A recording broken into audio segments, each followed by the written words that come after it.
రెండవ సమూయేలు గ్రంథము 21వ అధ్యాయము 15వ వచనం నుంచి 17వ వచనం వరకు చదువుకుందాం.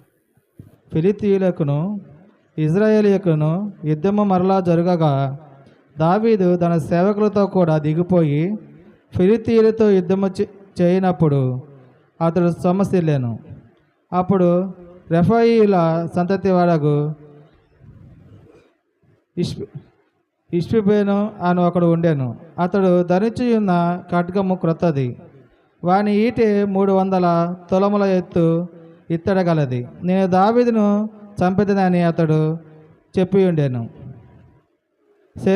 సెరూయ కుమారుడైన అభిషేరాజును ఆదుకొని ఆ ఫిలిష్తీయుని కొట్టి చంపెను.